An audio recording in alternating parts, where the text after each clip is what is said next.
I'm Virginia, your instructor. Today I have a video for you on the CBC, or complete blood count.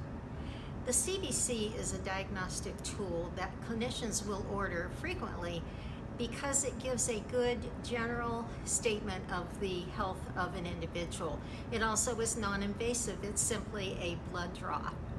CBC stands for complete blood count, and it includes a count of all of the formed elements, and it also includes an examination of a stained blood smear.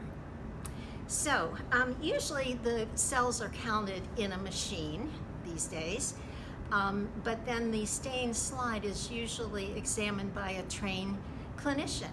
Your job during this lesson is to understand what the formed elements do, what they look like, and how significant they are. So I'm going to start with the very smallest formed element, and kind of funny, it's not really a formed element, it's not really even a cell.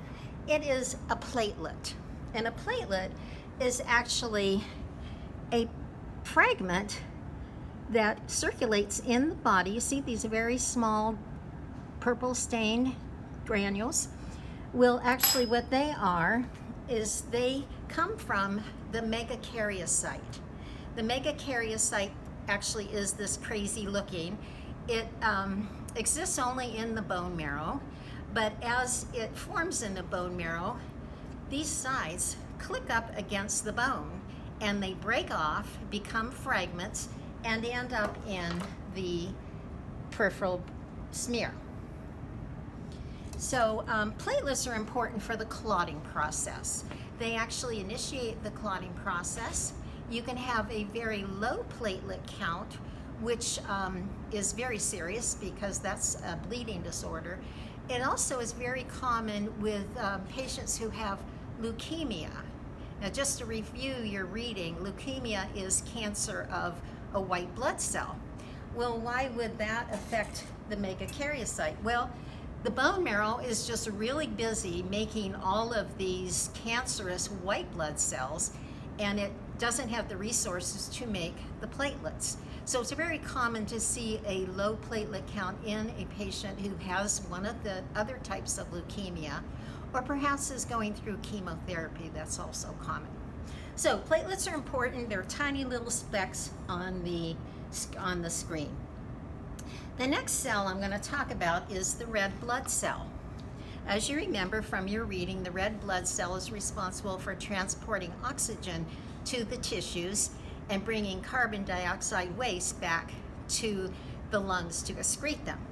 The red blood cell has a very unique concave shape to it so that the surface area is increased. When you look at a red blood cell on the slide, a clinician can tell if the red blood cells are normal or not. These are normal. You can see that they have a hollowed out center. Well, it's not really hollowed, but it's very thin. So right here in this entire slide, you're seeing all normal red blood cells. A red blood cell can be low, and that's called anemia. There are three reasons that somebody might be anemic. One is the bone marrow is not making red blood cells correctly. The second is a person can be bleeding out blood faster than the bone marrow can make red blood cells. And the third reason is the body can be actually destroying the red blood cells, maybe an autoimmune disease or some other type of a thing. So anyway, you're going to see normal red blood cells. If somebody is bleeding extensively, you might see a nucleated red blood cell in the circulation. Usually these are in the bone marrow, but if somebody's bleeding extensively and the body is busy making red blood cells, you might see these in the circulation as well. Additionally, newborn babies have a lot of nucleated red blood cells. The next form, and of course the red blood cell is the most common, is the most numerous formed element as well. So the other cells that are very important are the white blood cells. There are 5 different types of white blood cells. In the slide, sorry, let me get back. back. In the slide, they stain very dark, and they're notably larger than the red blood cells. And a trained clinician can actually look, and they're looking at the size, they're looking at the color of the granules, and even how many lobes there might be to the white blood cell. So that's kind of an important thing to look at on the slide, but also to look at the numbers. When a clinician gives you the CBC, they give you what's called a differential, which is an assessment of the percentage of the white blood cells in circulation. So if you look here, we have, they're divided into agranular those that do not have stained granules, and that is the lymphocyte and the monocyte. And then we have three kinds of granulated white blood cells: the basophil, the eosinophil, and the neutrophil. I'm going to start with the basophil. It is the least common one that you're going to find in circulation because it's just a very low number. It's noted by its very, very deep, dark staining granules. The basophil is associated with allergic reactions. It actually releases histamine. Whenever you start to get a cold, you start to get that sniffly, runny nose, sometimes that's the histamine that's released by the basophils who got activated because something was irritating the tissues. Another not so common is the eosinophil. This cell is just so fun because it's bright red, pink granules. It's rather large. Usually it has two lobes, and you're also not going to see it very often in the circulation either. It is associated with parasitic infections, and it actually will come out and help fight those infections. The most common white blood cell that you're going to see is the neutrophil. And indeed, in a normal differential, this can be as high as 70% of the white blood cells are neutrophils. They are very, very important in the inflammatory response, very important in fighting infection. In our next unit, you're going to learn all about the immune system, so this is going to all tie together eventually. But what neutrophils do is they actually can set out an alert that there's something here that shouldn't be here to all of the white blood cells. They also can engulf foreign bacteria or foreign pathogens and ingest them and get rid of them in that way.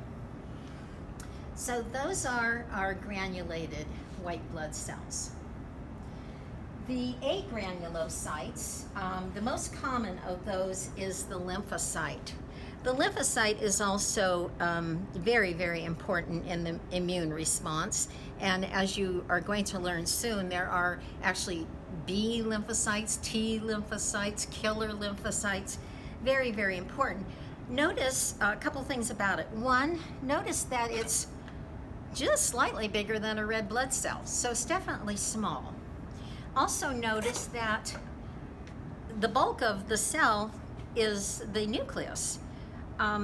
When a person becomes very ill with a viral infection, sometimes they enlarge and get very blue, but typically you're going to see these increase if there's some type of a bacterial infection or viral infection. Not quite so common, but indeed a very important cell for the immune response are the monocytes. Monocytes are rather large. We call them fluffy. They're fluffy cells with kind of a grayish nondescript background, and these will increase during an infection as well. These will turn into phagocytes, and they will engulf and get rid of cells or get rid of pathogens as well. So your job during this unit is to be able to identify these cells on a slide, be able to state what each one of them does, and what is the significance is if one of them is lower.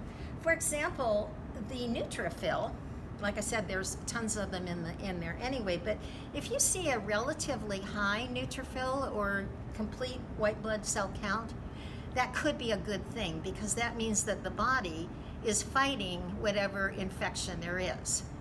Now, of course, with any of these white blood cells, if you see a count that is sky high, like maybe 50,000, 60,000, 100,000, that's a warning sign that there likely is leukemia or cancer of the cells. So in conclusion, I hope that you are able to differentiate the cells. And additionally, I hope that you can take what you learn about the blood and integrate it with all the other systems we've learned so far, and be able to see how this is an important part of the homeostasis of the body. Thank you.